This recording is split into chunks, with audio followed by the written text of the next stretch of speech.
Sehr geehrter Herr Vizepräsident Brümmer, verehrte Kolleginnen und Kollegen, meine sehr geehrten Damen und Herren.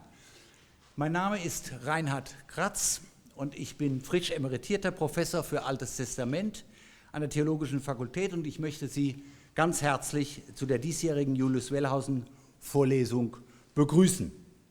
Ich tue dies und begrüße Sie im Namen der beiden Mitorganisatoren, Professor Rudolf Sment, der schon etwas länger emeritiert ist als ich und vor einigen Tagen seinen 93. Geburtstag gefeiert hat, und im Namen von Professor Reinhard Müller, der einzige Aktive unter uns, der nicht nur faulenzt, wie wir Emeriti, sondern auch etwas arbeitet und zurzeit das zweifelhafte Vergnügen hat, der Dekan der Theologischen Fakultät zu sein.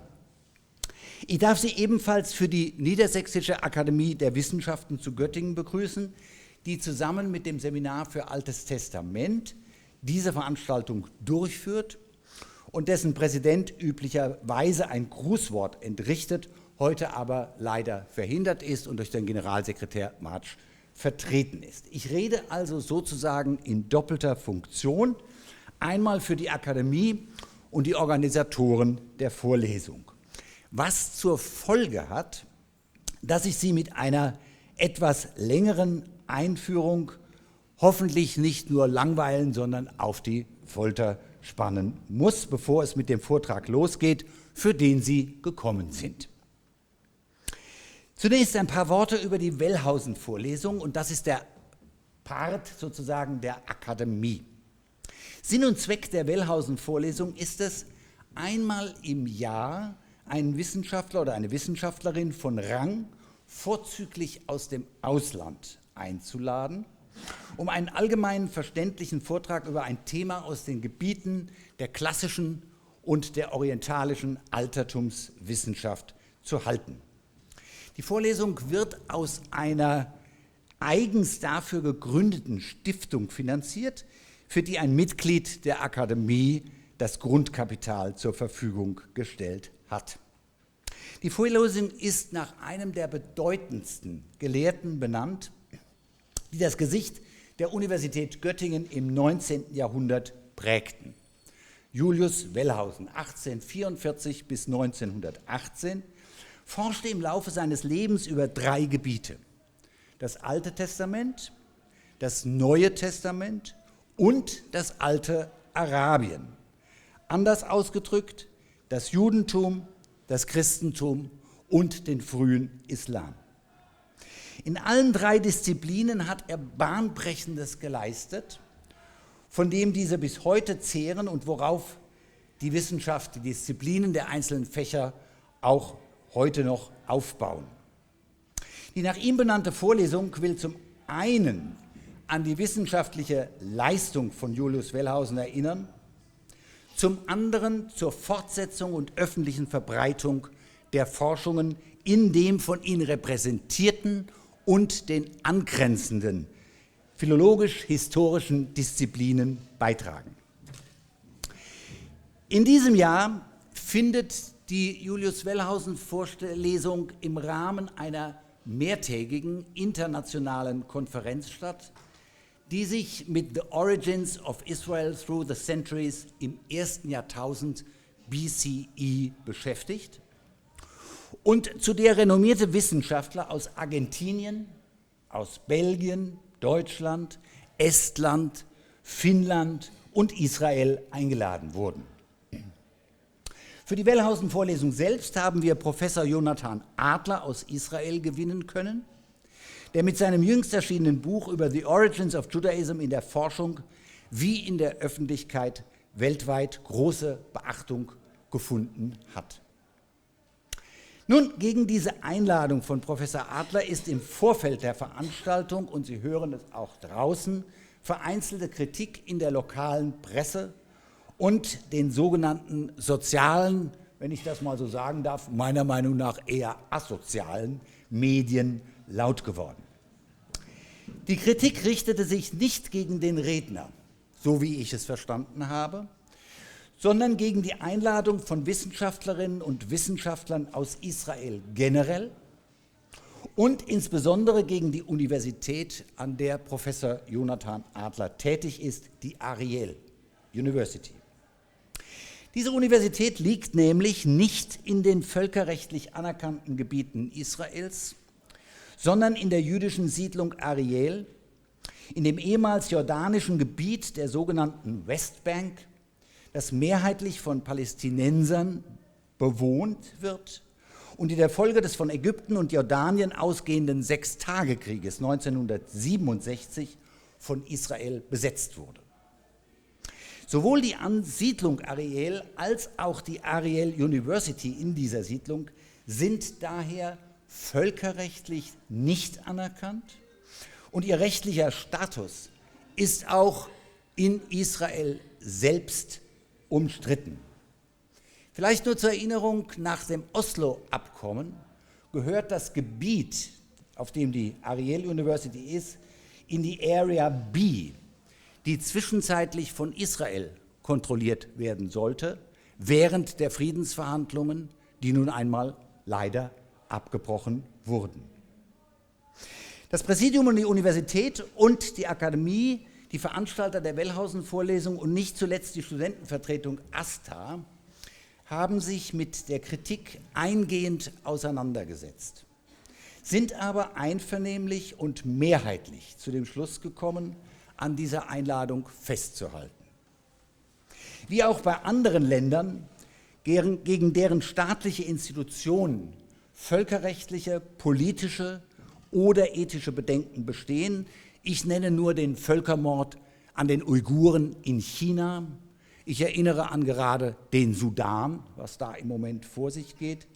Wie also in anderen Fällen begründet die Einladung keine institutionelle Kooperation mit der fraglichen Universität und will sie auch nicht legitimieren und legitimiert sie auch nicht, sondern gilt der Forscherpersönlichkeit und ist ausschließlich nach wissenschaftlichen Standards im Rahmen der gesetzlichen Wissenschaftsfreiheit erfolgt.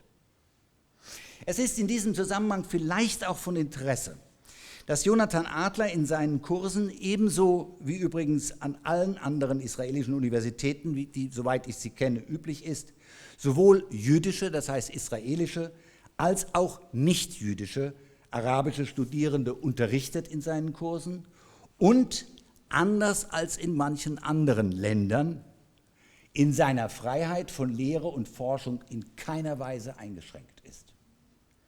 Wir begrüßen Professor Yonatan Adler somit aufs Herzlichste und danken ihm sehr, dass er unserer Einladung nach Göttingen gefolgt ist. Wie ich sagte, ich komme jetzt zum zweiten Teil, sozusagen meinem Part als Mitveranstalter dieser Veranstaltung. Eigentlich, und das soll es auch bleiben und soll es werden, ein vergnüglicher Part, nämlich den vergnüglichen Part, den Redner des Abends vorzustellen. Yonatan Adler hat mit Rabbinic Studies begonnen und erhielt im Jahre 2001 sowohl seinen BA als seinen Bachelor als auch die Ordination als Rabbiner. Anschließend wandte er sich der Archäologie zu, worin er 2006 mit dem Master abschloss und 2011 an der Bar Ilan University bei Tel Aviv promoviert wurde. Seine universitäre Karriere vom Lecturer über Senior Lecturer zum Associate Professor begann 2011 an der Ben Gurion University in Beersheva und führte ihn danach an seine gegenwärtige Universität und sicher bald auch an eine andere. Daneben war er in verschiedenen Ländern als Visiting Researcher oder Professor tätig, 2011 in Oxford, 2018 auf Malta. Maltesisch ist ja eine semitische Sprache, macht man sich nie klar, das ist sehr interessant.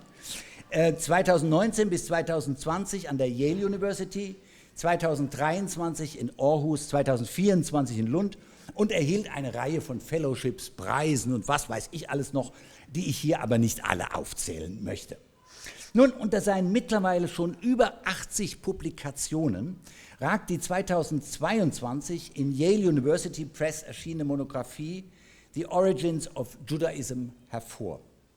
In diesem Buch macht er etwas, was einer wenig bekannten, aber umso wichtigeren Arbeit des Namensgebers dieser Vorlesung sehr ähnlich ist und was Yonatan Adler fast schon zu einem Göttinger macht, wohinter für einen stolzen Göttinger jede andere Universität, und sei es auch in Israel, ohnehin nur verblassen kann.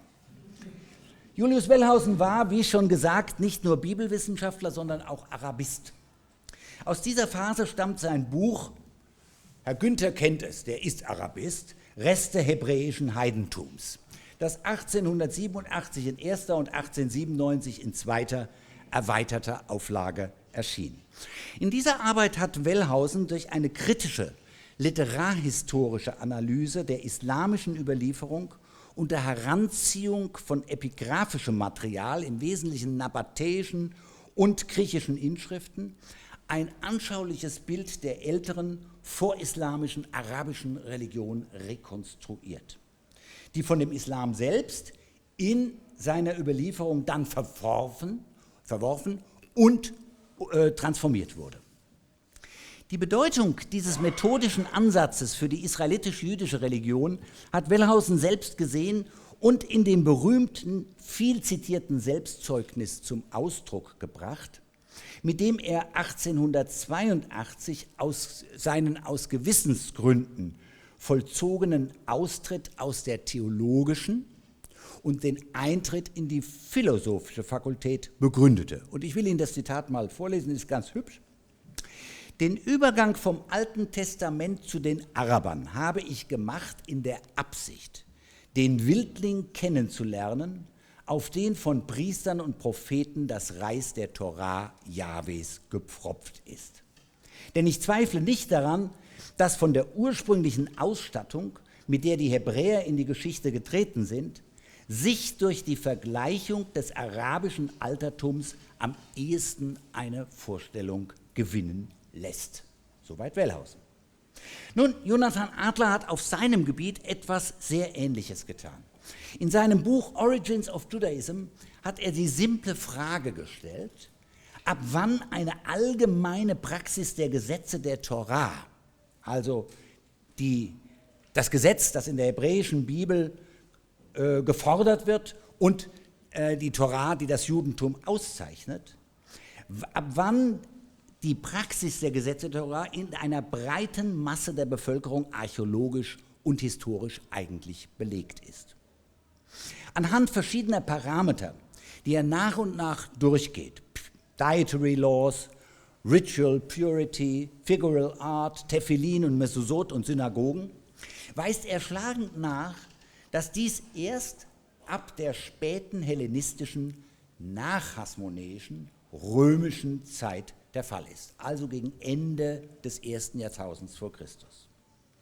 Nun, damit dekonstruiert Adler nicht nur das biblische und rabbinische Narrativ, wonach die Torah seit der Zeit des Mose in ganz Israel in Geltung sei, sondern er destruiert auch das verbreitete Narrativ der Forschung, dass das Reis der Torah für das gesamte Judentum seit König Josia in assyrischer Zeit, seit dem babylonischen Exil oder spätestens seit Esra in persischer Zeit auf den Wildling gepfropft worden sei. Die archäologische und epigraphische Evidenz korreliert mit einer kritischen Analyse der literarischen Überlieferung, beweist vielmehr, dass das Reis der Torah in der biblischen Literatur vielleicht schon früher auf den Wildling gepfropft wurde, in der breiten Bevölkerung aber, um im Bild zu bleiben, erst in späthellenistischer, vermutlich hasmonäischer Zeit aufgeblüht und ist und Früchte getragen hat. Bis dahin, so scheint es, wuchs und gedieh der Wildling. Das heißt, die vorbiblische oder auch vorjüdische Religion, die bis dahin der Normalzustand war, der von der gleichzeitigen biblischen und späteren jüdischen Überlieferung aber ebenso verworfen wurde und transformiert wurde, wie die vorislamische arabische Religion von der islamischen Überlieferung. Nun, von dieser Spannung der gelebten älteren Religion und dem lange uneingelösten Anspruch biblischer Ideale handelt auch die neueste Monographie von Yonatan Adler, Between Yahwism and Judaism, Judean Cult and Culture During the Early Hellenistic Period, die gerade eben erschienen ist und online auch noch für 1-2 Wochen in Free Access zu erreichen ist. Und von dieser Spannung wird auch sein heutiger Vortrag handeln, Becoming Israel, the Jewish Reception of a Biblical Identity. Der Vortrag fügt sich in das Thema unserer Konferenz ein und er befasst sich mit der Frage, seit wann und wo der Name Israel, der primär das Königreich Israel und in der hebräischen Bibel sekundär auch zum Namen des gesamten Judentums geworden ist, wo also dieser Name tatsächlich die Selbstbezeichnung des Judentums war und wo nicht. Schließlich noch ein ganz kurzer technischer Hinweis, wie bei der Julius-Wellhausen-Vorlesung immer üblich. Nicht nur heute, sondern immer wird es im Anschluss an den Vortrag von Professor Adler keine öffentliche Diskussion geben. Wer mit ihm sprechen möchte, kann dies gerne im Nachgang zur Vorlesung privat tun und die Konferenzteilnehmer werden beim anschließenden Dinner seine Thesen weiter diskutieren können. And now, Yonatan, we are excited and looking forward to your lecture. The floor is yours.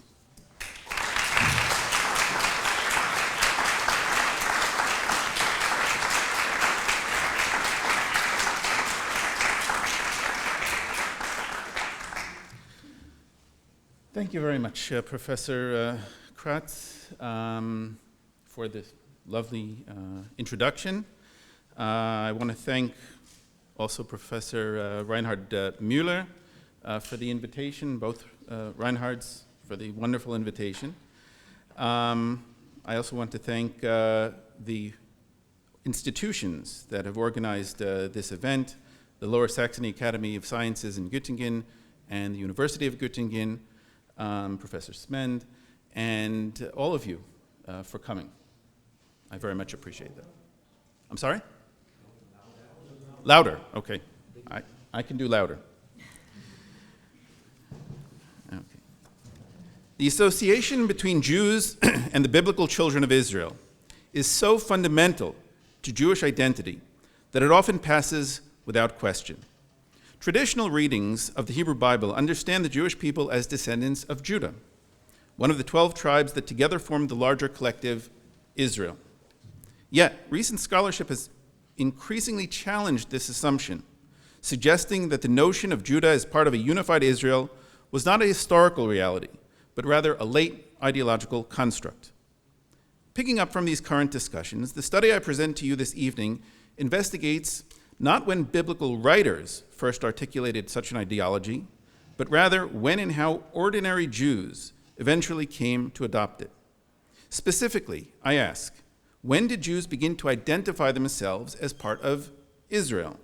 And under what circumstances did this identity category gain traction among rank and file of Jewish society?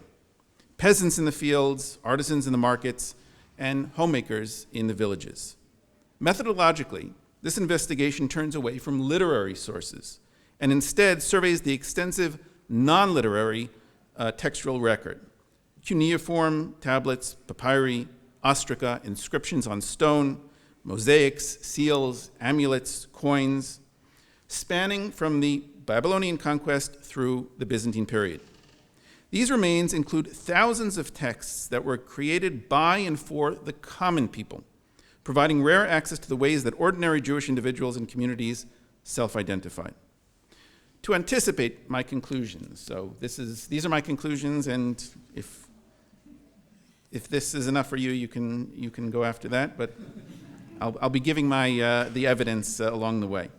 To anticipate my conclusions, we shall see that the evidence suggests that Israel was not a widespread Jewish self-identification until a surprisingly late stage, and that it likely emerged as a direct result of Jewish society adopting the Torah and other biblical texts as sacred and authoritative scripture. I will suggest that these developments should probably be dated to around the middle of the 2nd century BCE and viewed within the larger context of Hasmonean political and ideological policies. Even thereafter, Jews continued to identify in everyday contexts primarily as Jews. Israel appeared chiefly in biblicized language and when citing or alluding to scripture or in formulaic, liturgical, or legal phrases. Before I begin, I note that in the English language, distinguishes between the term Jew, a term located within the same semantic categories as Christian, Muslim, Hindu, etc., and the term Judean, which often carries ethno-geographic connotations. This was not the case with ancient languages, which all had only one term for members of the group in question, in whatever language they were speaking. So Yehudim in Hebrew, Yehudaya in Akkadian, Yehudaye in Aramaic, Judaioi in Greek, and Judai in Latin. In my talk this evening, I will use the terms Jews and Jewish to refer to membership in this group. Please note that in my use of these terms, I make no prior assumptions about the religious beliefs or practices of the group's members at any given point in time. I simply mean that individuals who identified themselves as these names and were identified as others by these cognates, all of these I will be referring to as Jews. If you don't like the term and you prefer the term Judean, that's fine. Every time I say Jew or Jewish, just translate it as Judean, and the talk will go just as well. So don't get stuck on the term. The whole argument about whether to use the term Jew or Judean, I think, is a strange argument, and it has to do with English rather than any ancient languages. We will begin with a survey of the traditional view about the relationship between Jews and the biblical Israel. This will be followed by a brief survey of modern scholarship on the subject, after which we will dive into our study itself. The name Israel first appears in the Hebrew Bible as the designation given to Jacob by the mysterious figure with whom he wrestled at Jabbok.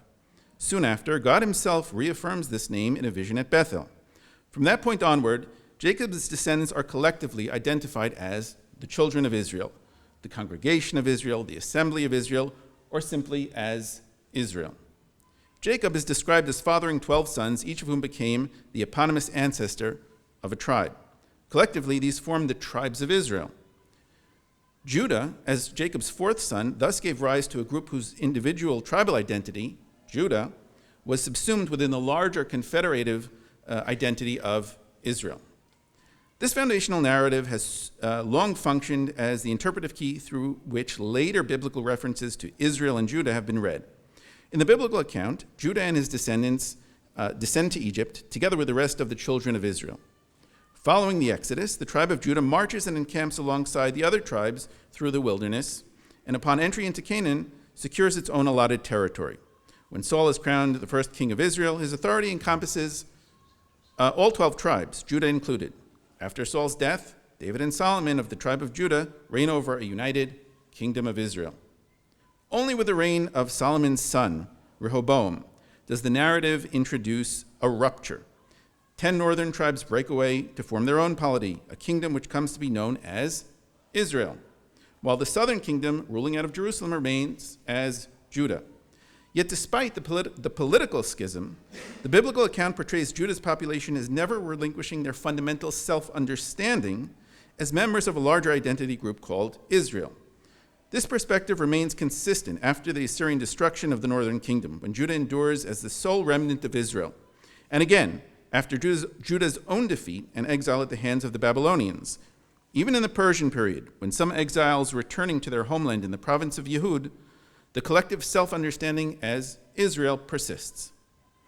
The designation Jews, Yehudim in Hebrew, Yehudaye in Aramaic, emerges only later in the biblical narrative, typically in texts situated after the Babylonian conquest. Yet even in works such as Jeremiah, Daniel, and Ezra-Nehemiah, where Jews is a commonly used term, Israel remains in parallel use. The traditional explanation is that Jews arose as a designation only after the northern tribes were exiled, with Judah surviving as the chief remnant of the broader Israelite whole. Josephus reflects this understanding when he remarks that the Jews, Judaioi, was the name by which, he says, they have been called from the time when they went up from Babylon, end quote.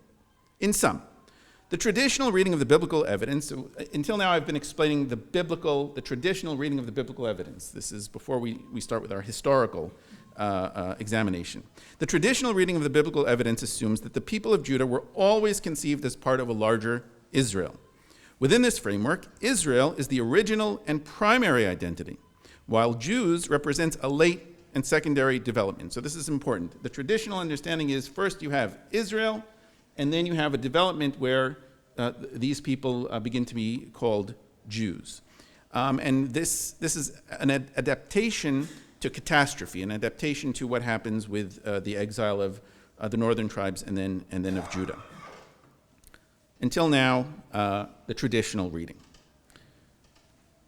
The traditional reading of the biblical narrative was largely inherited by 19th and early 20th century biblical scholars, historians, and archaeologists, and for the most part remained unquestioned. While many early scholars recognized that the genealogy tracing Judites back to an eponymous patriarch named Judah, son of Jacob, Israel, was little more than an etiological myth, they nevertheless accepted as historical much of the biblical plotline in which Judah was depicted as part of a unified Israel. Thus, early scholarship largely accepted most of the biblical narrative of a unified Israel conquering Canaan and of the Judite kings David and Solomon ruling over all Israel as a unified people. From this perspective, the terminus technicus, ancient Israel, was coined to describe a unified cultural and political entity.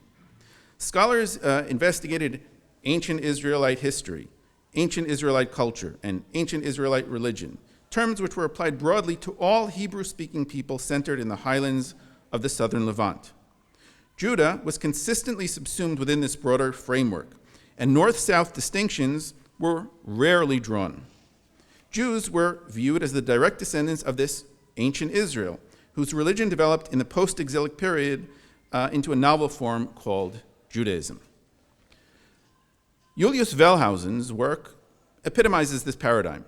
Famously, Wellhausen dedicated his Prolegomena to show that the promulgation of Mosaic law marks the end point of ancient Israel, Altes Israel, and the starting point of Judaism, Judentum.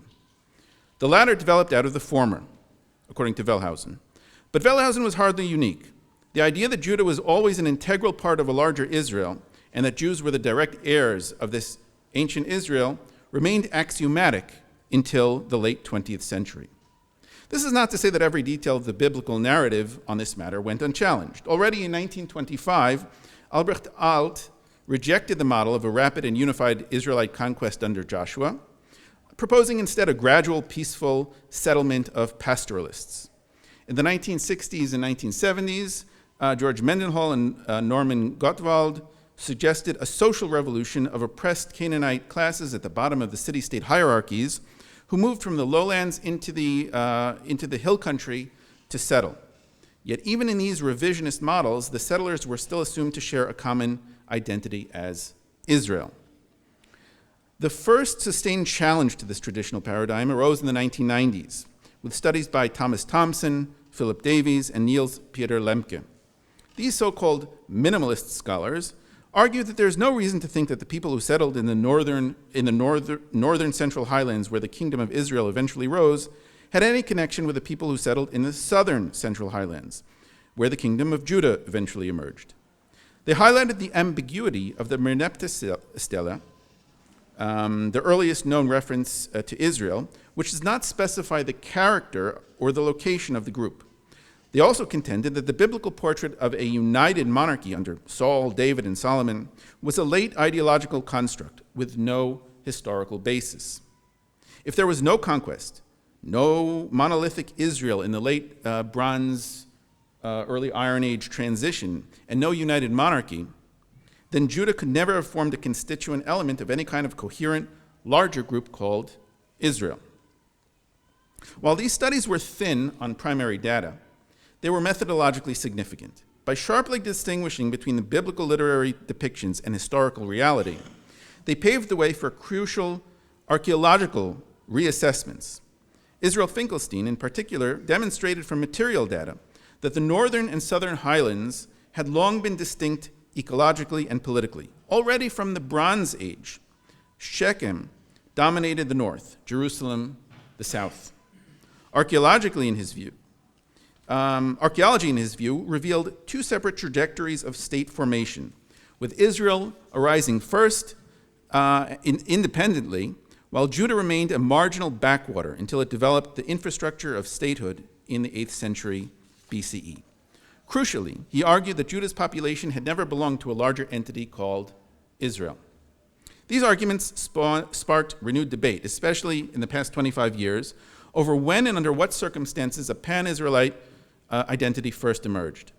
Many scholars have dated its formation after the fall of the northern kingdom in 722 BCE, when Judah could claim the title Israel without contest, while some scholars, like our Professor Kratz, dated the creation of this construct to the period immediately after the fall of the northern kingdom in the late 8th century BCE.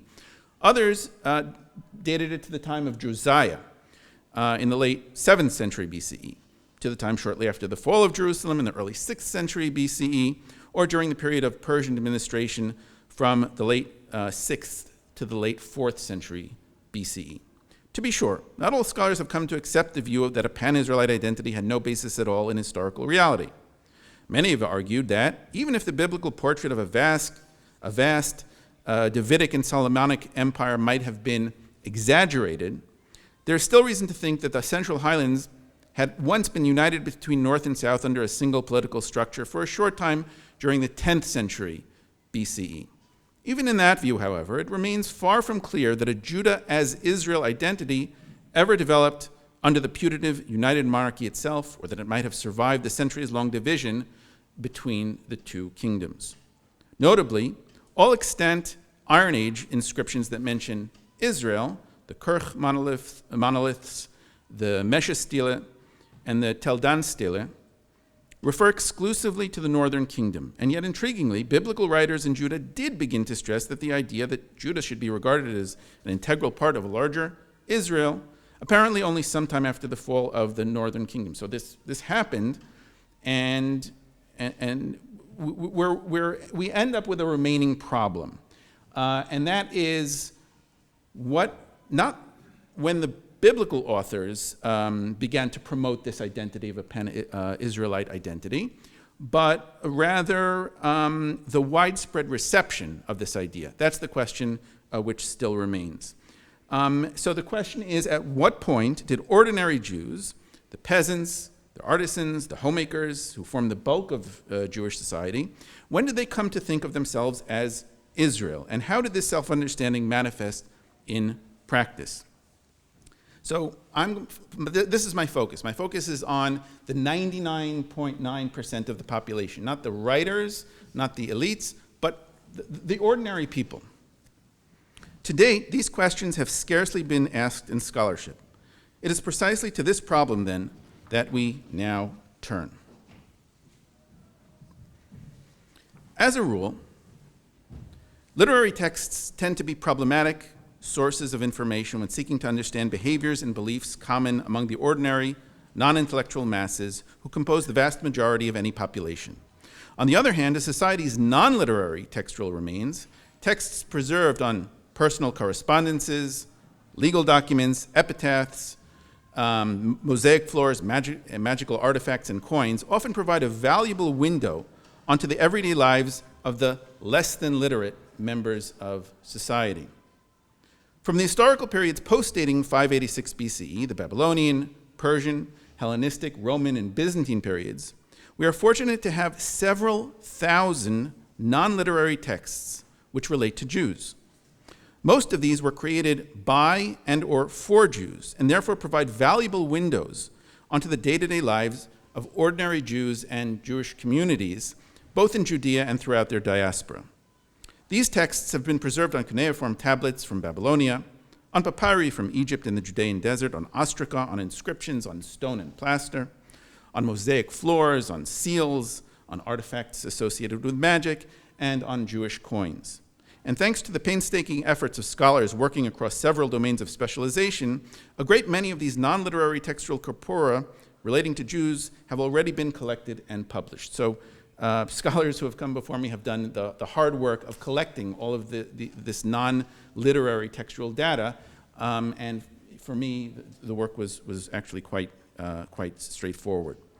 In what follows, we will investigate this large assemblage of corpora from Jewish communities throughout the ancient world and covering a span of over 1,000 years to seek the names for the identity group with which ancient Jews commonly self-identified.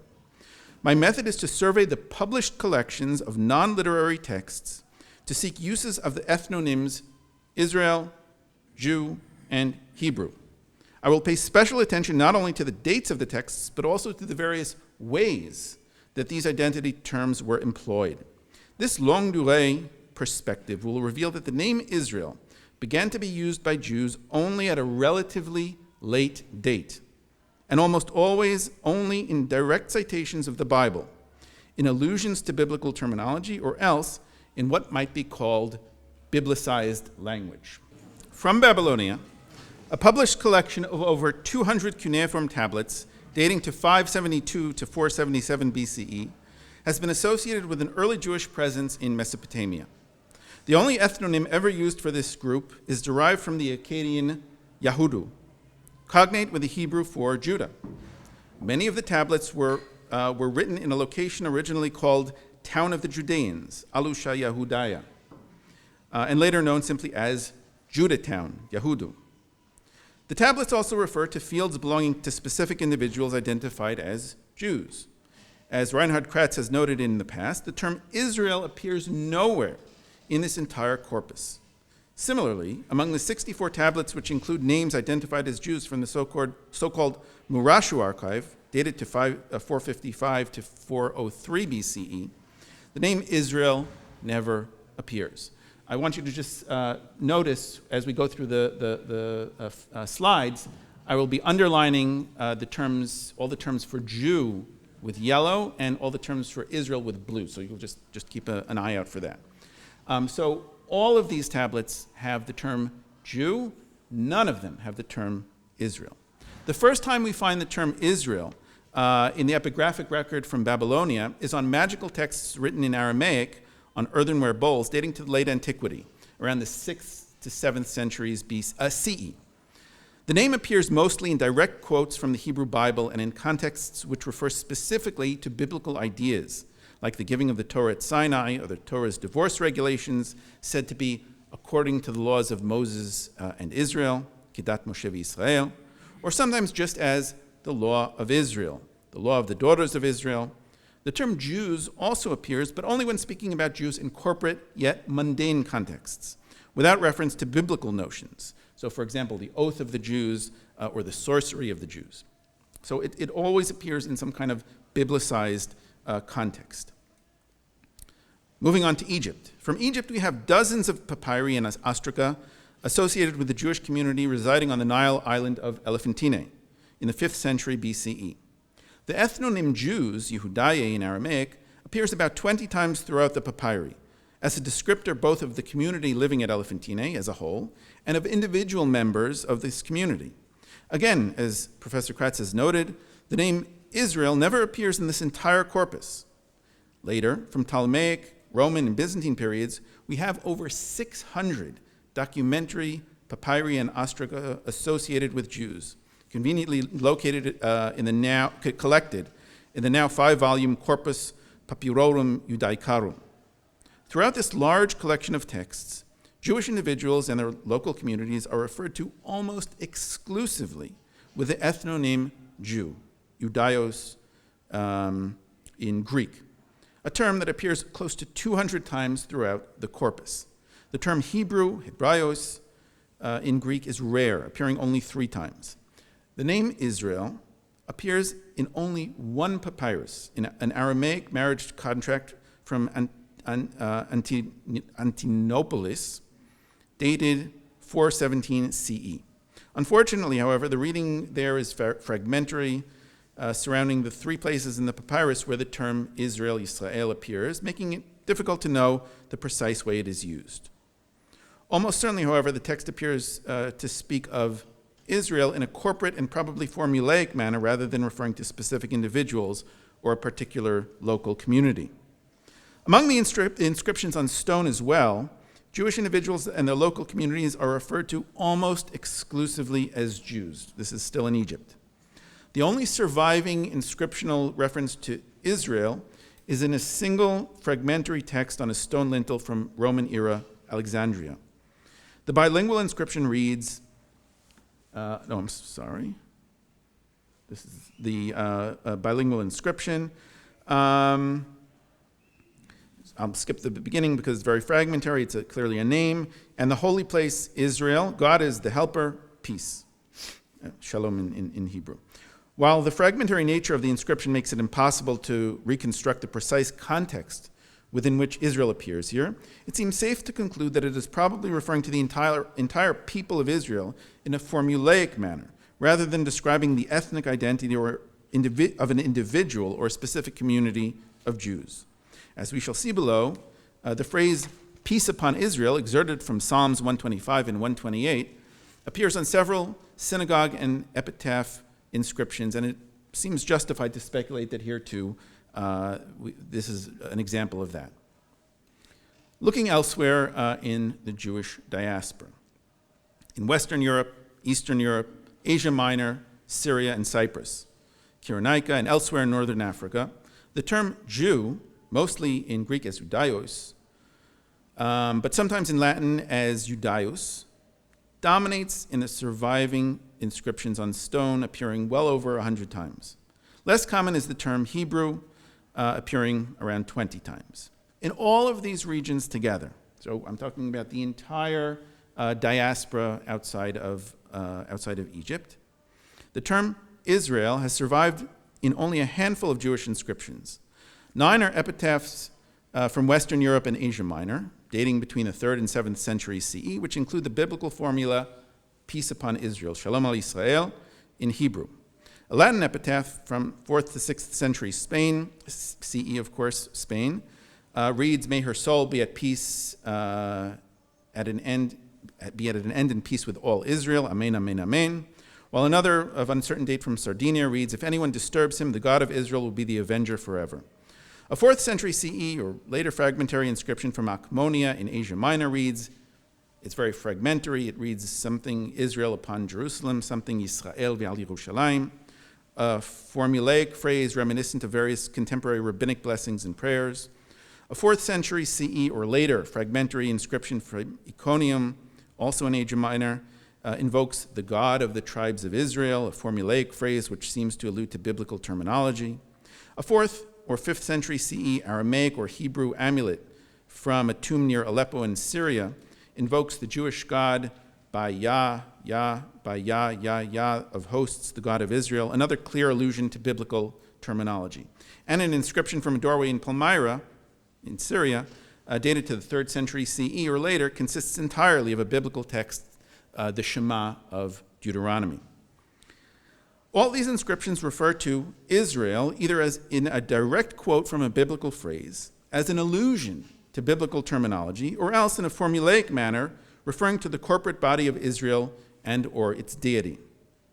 In only one of the Jewish inscriptions do we find the name Israel used in an entirely non-formulaic way, as an ethnic description of an individual. So this is the only example we have from all of the hundreds and hundreds of examples that I've looked through, where we have an individual who is called an Israelite, an individual Jew who is called an Israelite. This is a 3rd to 4th century epitaph of a 3-year-old girl from Rome. It reads, Irene, a foster child, a proselyte of father and mother, Jewess, Israelite, question mark. Various interpretations have been proffered to explain who was the proselyte, who was the Jewess, and who was the Israelite, and what the difference might have been between Jewess and Israelite. Regardless of the exact explanation, what is clear is that we have here the first and for now only inscription from anywhere in the ancient world which identifies an individual Jew as an Israelite. I will repeat this again because this point is crucial. This is the only inscription in the ancient world which identifies an individual Jew as an Israelite. And even here it appears together with what seems to be the primary ethnonym Jewess. Here I should note that there are 2 additional inscriptions which do use the term Israelites from Delos, but there it's clear that we're not talking about Jews. These inscriptions are certainly talking about Sumerians, and not Jews, as the people described there are said to be Israelites, quote, who make offerings to the temple on the holy Mount Gerizim, end quote. So these are clearly not Jews, so we're left with that single inscription. Moving on to the southern Levant. Unlike the diaspora, in the southern Levant, most Jews lived in areas where Jews formed the absolute majority. Because of this, it is not at all surprising that in the large epigraphic and relatively small papyrological record from the Jewish homeland, we have exceedingly few examples of individuals or communities explicitly mentioning their Jewish identity. So if you're living in a place where most of the people surrounding you are Jews for this conversation, there's no need to describe yourself as a Jew because everyone else is. A series of 13 Latin inscriptions on amphora found at Masada and dated to 19 BCE describe a consignment of wine as being sent to King Herod the Jew. A dedicatory inscription from Chorvat Katzion in the Galilee, dated to 195/196 CE, is made in accord with the vow of the Jews, probably meaning the local Jewish community. And in an epitaph from a 4th century CE tomb at Beth She'arim, describes the interned as a pious Jewess. No individuals or communities are designated as Israel. So what I said about the diaspora is true, and Egypt is true also of the southern Levant. A corporate use of the term Jews appears on most of the coin types minted by the Hasmoneans, beginning with John Hyrcanus I in the late 2nd century BCE, which mention an assembly of the Jews, Chever HaYehudim, probably a governing council of some sort, headed by the Hasmonean leader. Similarly, from a divorce document which probably dates to 71 CE, the husband declares that the document is given according to the laws of Moses and the Jews. Kedin Moshe v'Yehudai. So this is different from what we use today, Kedat Moshe v'Yisrael. And that his now ex-wife may remarry any Jewish man you wish. And in a marriage document from the early 2nd century CE, we find precisely the same formula, according to the laws of Moses and the Jews, used under rather happier circumstances to contract the marriage. These examples all use the ethnonym Jew in a broadly collective manner to refer to the Jewish people as a whole. The first unambiguous appearance of the term Israel in the Jewish non-literary record is on the large silver coins minted by the Jewish rebels during the Great Revolt, where the legend on the obverse reads Shekel of Israel, Shekel Israel. This is the coin that is on the flyers for this conference. I put here the earlier one, so this is from, I think the one on the flyers is from the 2nd year of the revolt, or the 3rd, I don't remember. This is from the 1st year, so this is the earliest appearance of the term Israel anywhere in the non-literary record at all. The earliest is 66 or 67 CE. The term may be an allusion to Exodus 30, the instruction to collect from every Israelite male aged 20 and older half a shekel of the holy shekel as an offering to God, to serve as a remembrance for the children of Israel before God. So the term Israel appears several times in this in these passages. The first of these coins are dated to the 1st year of the revolt, late 66 or early 67 CE. And I repeat, this is the first appearance of the term Israel in the non-literary record with reference to Jews. So this is quite late. Next, after this first appearance, we find that the leader of the second revolt, Shimon bar Kokhba, Shimon bar Kosiba, his actual name, is given the title Nasi, often translated as prince, on coins, documentary papyri, and on lead weights, and he's called Nasi Yisrael, right, the Nasi of Israel. The title is likely inspired by the eschatological supreme leader of Israel envisioned in Ezekiel 40 to 48. And indeed, the biblical notion of an eschatological redemption from the Hebrew term Gaal of Israel, especially in Deutero-Isaiah, is invoked repeatedly on the coins and the documentary papyri from the time of the Second Revolt in the system of dating years to year X of the redemption of Israel, right? Legulat Yisrael. So again, we find this many times in in the milieu of Bar Kokhba. After the Bar Kokhba revolt, the name Israel reappears again in the inscriptional record of Palestina during the Byzantine period. So we find several of these inscriptions throughout the Byzantine period on mosaic floors, Shalom al Israel. And of course, this is exerted from Psalms 125 and 128. So this is a biblical phrase. And we also find it on several epitaphs. From this period, we also have the halachic inscription from the mosaic floor of the synagogue at Tel Rehov, which uses the name Israel to mean Jews. The inscription also refers to the boundaries of the land of Israel. So this is actually the first inscriptional record of the use of the term land of Israel. And although not strictly biblical citations or paraphrases, the relevant clauses in the Tel Rehov inscription are legal formulaic and have direct parallels in early rabbinic literature, in the Sifrei, the Tosefta, and the Talmud Yerushalmi, a literary corpus which itself almost invariably echoes the biblical Israel whenever referring to Jews and their ancestral homeland. In sum, so that was the data part of the talk. We have surveyed here the extensive non-literary record of texts associated with Jewish communities living throughout the ancient world over the course of more than a millennium, from the fall of Jerusalem in 586 BCE until the Muslim conquests of the Middle East in the 7th century CE.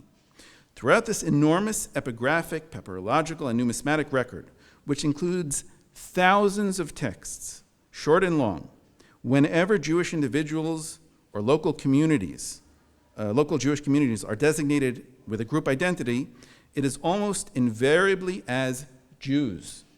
In Akkadian, as Yehudaya. In Aramaic, as Yehudaye. In Greek, as Udaioi. In Hebrew, as Yehudim. And in Latin, as Judai. Throughout the entire first half of this chronological span, during the Babylonian, Persian, and Hellenistic periods, the name Israel does not appear in the record at all. And once the name Israel does begin to appear, during the Roman and Byzantine periods, it is used almost exclusively in contexts which either directly cite biblical phrases, allude to biblical phrases, use rabbinic terminology, which itself is deeply indebted to biblical language, or else otherwise refer to the Jewish people in a broad corporate manner. How are we to make sense of this data? Why is it so there are two main points here, right? The term Israel begins to appear rather late, 66, 67 CE, and then only in very specific contexts. We can call them biblicized contexts. How do we make sense of this? The most plausible and straightforward explanation appears to be that in the earlier periods, the identity Israel was simply not known to the Jews. During the Babylonian, Persian, and Hellenistic periods, people whose ancestors had lived in Judah during the Iron Age, monarchic period, continued to identify themselves as Judahites, whether as Yehudim, Yehudaye, Yudaioi, Yehudaya. It was only centuries later, when the biblical texts which envision Judah as part of a larger Israel became well known and attained authoritative status among the Jews, that the idea that Jews are actually Israel was first widely adopted. But even after this point in time, Jews continued to identify as Jews in their day-to-day lives.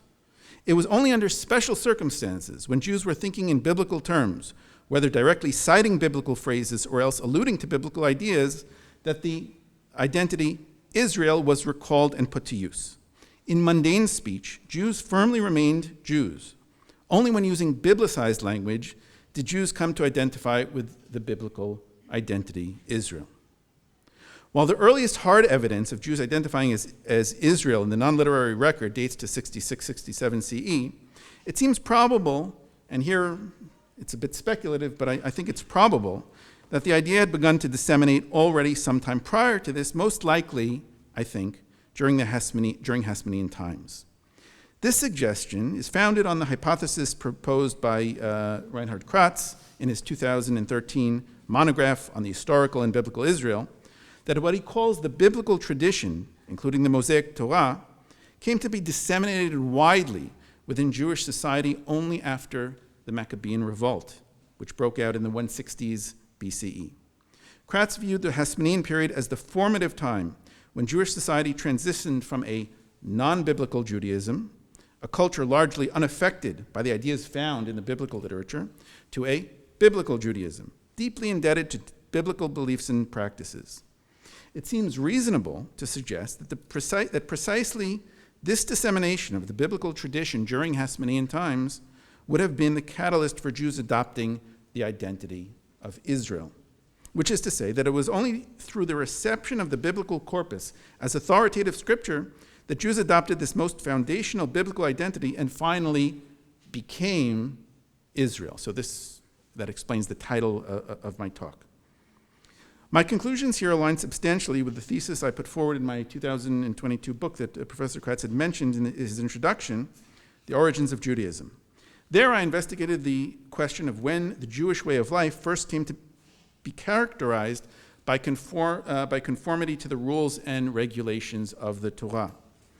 My analysis determined that the earliest textual and archaeological evidence for widespread practice of Torah law dates to no earlier than the middle of the 2nd century BCE during the Hasmonean period. With Kratz, I argued that it was likely the Hasmonean dynasty itself that first adopted the Torah as the legal foundations of the newly independent Jewish polity, the new formal law of the land. There, however, my focus was entirely on practices rooted in Torah law. Here, I've shown that precisely like Torah practices, also the biblical identity of Israel first emerged among ordinary Jews only very late in the non-literary record. Both developments, it seems to me, should probably be credited to the Hasmonean program of promulgating the Torah and other biblical texts as sacred and authoritative scripture. Now, I anticipate that there will be those who will critique my suggestion here by alleging that mine is an argument from silence. That it most certainly is. But archaeologists often employ reasoning with inferences from absence of evidence in situations where we can reasonably accept to find evidence if such existed. In our case, we have several hundred non-literary texts associated with Jews and dated to the 500-year period following 586 BCE. Within this substantial assemblage, the ethnonym Jew in its various cognates appears around 150 times. The fact that the name Israel appears 0 times within this large data set is striking. I'll let the graph speak for itself. I must stress here that this investigation examined texts dating only from 586 BCE and onward. From the period before 586 BCE, the Iron Age, we also have no texts which refer to people living in the kingdom of Judah as Israel. But because our data set from this earlier period is far smaller, with only a handful of texts that ever describe Judahite individuals with a gentilic phrase such as being of the land of Judah, it is difficult to infer anything from an absence of references to Judahites as Israel. The most we can say is that, at least in the aftermath of 586 BCE, individuals who were exiled or migrated from Judah and their immediate descendants appear to have identified exclusively as Jews and not as Israel. While this may provide circumstantial evidence for the situation in Judah prior to 586 BCE, direct evidence from the Iron Age itself is admittedly far weaker. Briefly, I'd like to touch on some future directions that we can consider taking on the basis of the study that I've presented to you tonight. Having recognized that the Jewish authors of literary texts were embedded within surrounding Jewish communities, which themselves saw themselves first and foremost as Jews rather than Israel, and that Israel was probably largely unknown as a Jewish identity for hundreds of years after 586 BCE, it is worthwhile examining the uses of the names Jews and Israel in literature penned by Jewish literati. So that's not my study here, but it bears considering how this might affect how we think about these texts. For example, we might inquire whether certain Jewish literary works or smaller literary units which use only the term Jews and not Israel might have been unaware of the biblical identification of Judah with Israel. The Hebrew book of Esther comes to mind with this regard, as the ethnonym Jew appears there dozens of times, while the name Israel does not appear there at all. This is in contrast to the Greek versions of Esther, where Israel does appear several times. Scholars have already noted that Hebrew Esther does not seem to allude to the existence of any kind of Mosaic Torah.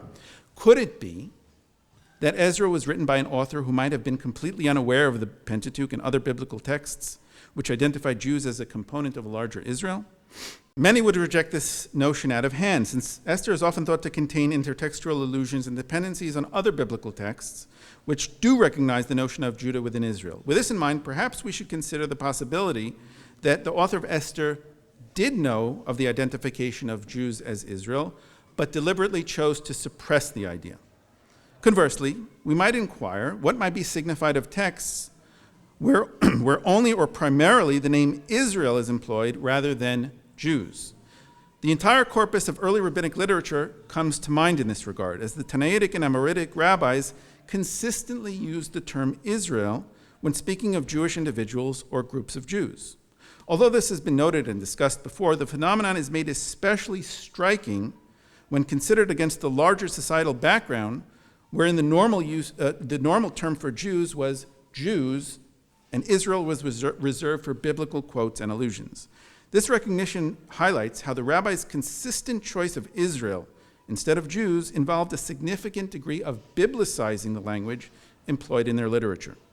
It also raises questions about the kind of Jewish group identity they wish to promote and how this may have diverged from contemporary patterns of group self-understanding within larger Jewish society.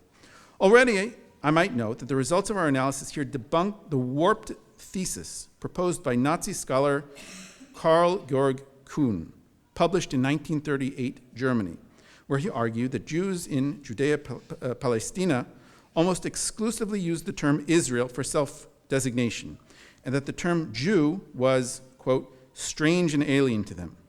According to Kuhn, the rabbis, Freudian slip, the rabbis consistently avoided using the term Jew because they, and here I quote, were very conscious of the profound scorn and contempt with which other nations could treat the name, end quote. Kuhn's analysis was not only anachronistic and despicably anti-Semitic, as we have seen here, it was also completely wrong. Concluding thoughts. We began by surveying how early scholarship viewed Judaism and Jewish identity as emerging out of an earlier ancient Israelite religion and identity. Israel was viewed as original and primary, whereas the term Jews was seen as later and secondary. This study has joined recent scholarship in turning this paradigm on its head. Focusing on the way ordinary Jews self-identified in the non-literary record, I have argued that the original identity of the descendants of the population of the geographic region of Judah as Jews, this was the original identity as Jews. It was only many centuries later that Jews commonly began to adopt, alongside their primary identity as Jews, a secondary identity as Israel. I've suggested that this development probably took place during Hasmonean times as a result of widespread adoption of the Torah and other biblical texts as authoritative scripture. Sadly, anti-Semitism and anti-Judaism have marred a surprising amount of the scholarship which has investigated Jewish history and Jewish self-understanding over the past 2 centuries. This unfortunate trend began with Christian notions about a pristine, prophetic, ancient Israel deteriorating into a debased, legalistic Judaism. It continued with racist notions about dignified Israelites devolving into contemptible Jews. And it has carried over into more recent claims of Jews nefariously stealing the identity Israel in order to dispossess the indigenous inhabitants of Palestine. Perhaps, unsurprisingly, antipathy towards Jews has proven detrimental to one's scholarship of Jewish identity. My hope is that in the present study, will serve to counter this dark trend in scholarship by uncovering and reclaiming the ways that ordinary rank-and-file Jews in the ancient past would have understood and communicated their own Jewish identity. From the time our earliest evidence emerges and onward, Jews self-identified and were identified by others as Jews, a term rooted in the name of their ancestral homeland. With the widespread adoption of the Torah and other biblical works, Jews began to understand themselves as Israel. Alongside their original geographical territorial identity as Jews, Their newfound biblical ideological identity as Israel has shaped Jewish thought and indeed Jewish survival over the past 2,000 years. The name Israel represents Jewish identity through its Torah, the very foundation of Judaism since Hasmonean times. In the words of Rabbi Sadia Gaon, our nation, the children of Israel, is a nation only because of its laws. Indeed, the Jewish people would not be Israel if not for its Torah. Thank you very much.